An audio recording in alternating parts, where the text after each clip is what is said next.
असम में अब लव जिहाद नहीं हो पाएगा क्योंकि सरकार ने इस पर टोटल ब्रेक लगा दिया है। सीएम हिमंत बिस्वा शर्मा ने विधानसभा में यूसीसी बिल पास करा दिया है। नमस्कार, आप देख रहे हैं न्यूज 18 का डिजिटल प्लेटफॉर्म। मैं हूं आपके साथ श्रुति श्रीवास्तव। असम विधानसभा में पारित यूसीसी कानून के तहत राज्य में सभी धर्मों के लिए शादी, तलाक और उत्तराधिकार के समान नियम लागू हो गए हैं। इस ऐतिहासिक कानून में बहुविवाह पर पूरी तरह से प्रतिबंध लगा दिया गया है। नियम का उल्लंघन करने पर 7 साल की जेल का प्रावधान है, जबकि लिव इन रिलेशनशिप का पंजीकरण न कराने पर 3 महीने की सजा होगी। हालांकि राज्य के अनुसूचित जनजातियों यानी कि एसटी को उनकी विशिष्ट सांस्कृतिक परंपराओं के कारण इस कानून से बाहर रखा गया है। उत्तराखंड और गुजरात के बाद असम यूसीसी लागू करने वाला तीसरा राज्य बन गया है। विस्तार से समझिए। दरअसल असम विधानसभा ने एक मैराथन बहस और विपक्ष के भारी हंगामे के बीच समान नागरिकता संहिता यानी कि नागरिक संहिता यूसीसी विधेयक को मंजूरी दे दी है। इस नए कानून के तहत असम में अब बहुविवाह यानी कि पॉलीगैमी जिसको हम बोलते हैं और लव जिहाद जैसी गतिविधियों पर पूरी तरह से रोक लगेगी। इसके अलावा अब हर नागरिक के लिए लिव इन रिलेशनशिप का अनिवार्य पंजीकरण कराना भी बेहद जरूरी होगा। इस ऐतिहासिक फैसले के साथ ही उत्तराखंड और गुजरात के बाद असम देश का तीसरा ऐसा राज्य बन गया है जिसने अपने यहाँ यूसीसी को लागू किया है। मुख्यमंत्री हिमंत बिस्वा शर्मा ने इसे उनकी सरकार की सबसे बेहतरीन शुरुआत और महिलाओं के सम्मान के प्रति एक बड़ी श्रद्धांजलि बताया है। सदन में चर्चा के दरमियान उन्होंने जोर देकर कहा कि किसी भी परिस्थिति में महिलाओं की गरिमा से समझौता नहीं किया जा सकता है, क्योंकि आर्थिक उतार चढ़ाव तो चलते रहते हैं, लेकिन एक बार खोई हुई गरिमा वापस नहीं पाई जा सकती। यह विधेयक राज्य में शादी, तलाक और संपत्ति के उत्तराधिकारी जैसे संवेदनशील पारिवारिक मामलों में धर्म से परे जाकर एक समान कानून की वकालत करता है। नए प्रावधानों के तहत राज्य में बहुविवाह पर पूरी तरह से प्रतिबंध लगा दिया गया है और इसका उल्लंघन करने पर 7 साल तक की कैद का कड़ा प्रावधान है। इसके अलावा लिव इन रिलेशनशिप का पंजीकरण कराना अब कानूनी रूप से अनिवार्य होगा और ऐसा ना करने पर 3 महीने तक की जेल की सजा हो सकती है। हालांकि सरकार ने राज्य की अनूठी सांस्कृतिक विविधता को बनाए रखने के लिए अनुसूचित जनजातियों यानी कि एसटी को इस कानून के दायरे से पूरी तरह से बाहर रखा है। असम यूसीसी की 5 मुख्य बातें जो हैं वो अब समझिए। तीसरा यूसीसी राज्य बन गया है। उत्तराखंड और गुजरात के बाद असम समान नागरिक संहिता विधेयक को पारित करने वाला देश का तीसरा राज्य बन गया है। बहुविवाह पर पूरी तरह से प्रतिबंध लगा दिया गया है। इस कानून के तहत राज्य में बहुविवाह या द्विविवाह पूरी तरह से प्रतिबंधित होगा। नियम तोड़ने पर अधिकतम 7 साल की जेल का प्रावधान है।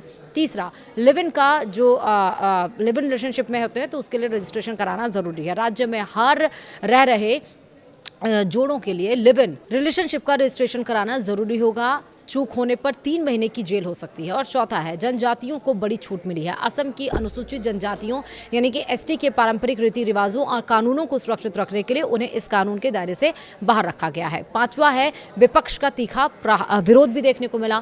कांग्रेस और AIUDF ने विधेयक को लोकतांत्रिक मूल्यों के खिलाफ और केवल राजनीतिक लाभ के लिए लाया गया कदम बताया है। वहीं महिलाओं को सामाजिक सुरक्षा देने की बात कही गई है।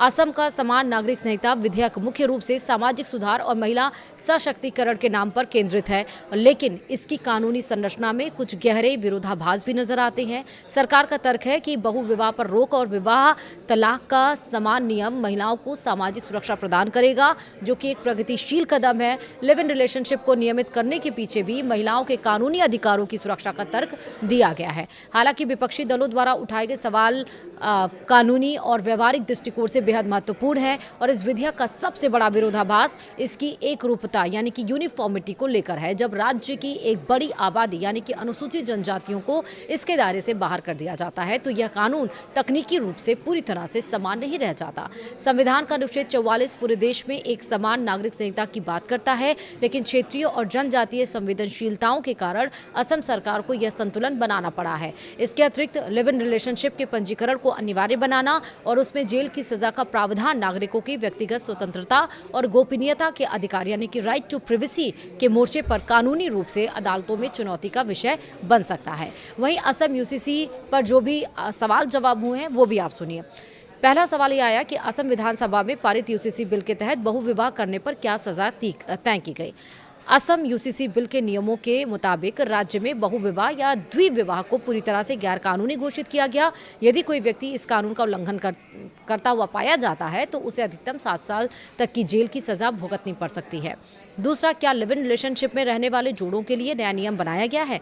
जवाब में आया हाँ। नए कानून के तहत असम में रहने वाले सभी जोड़ों के लिए अपने लिव इन रिलेशनशिप का अनिवार्य रूप से पंजीकरण यानी कि रजिस्ट्रेशन कराना अनिवार्य होगा। यदि कोई जोड़ा ऐसा करने में विफल होता है तो उन्हें 3 महीने तक की जेल की सजा हो सकती है। तीसरा सवाल आया, इस समान नागरिक संहिता कानून से किस समुदाय को अलग रखा गया है और क्यों?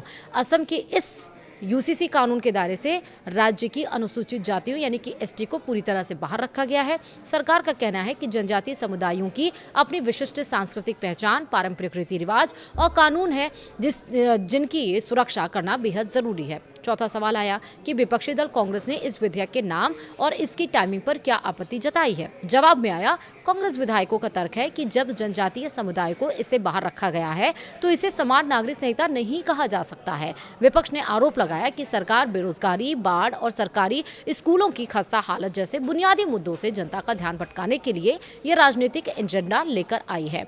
AIUDF ने इस कानून के खिलाफ संविधान के किस अनुच्छेद का हवाला दिया, ये भी सवाल आया। तो AIUDF के विधायकों ने दावा किया है कि यह विधेयक अल्पसंख्यक समुदाय के अधिकारों को चोट पहुंचाता है। उन्होंने तर्क दिया कि संविधान के अनुच्छेद 44 जो कि राज्य के नीति निर्देशक तत्व के नाम पर नागरिकों के मौलिक अधिकारों यानी कि फंडामेंटल राइट्स के साथ किसी भी तरह का समझौता नहीं किया जा सकता है। तो ये तमाम सवाल आए, लेकिन तमाम सवालों के बाद भी, तर्क और वितर्क के बाद भी आज यूसीसी विधेयक लागू किया गया है। फिलहाल आपका क्या सोचना है मुझे कमेंट में जरूर बताएगा। वीडियो में था ही, नमस्कार।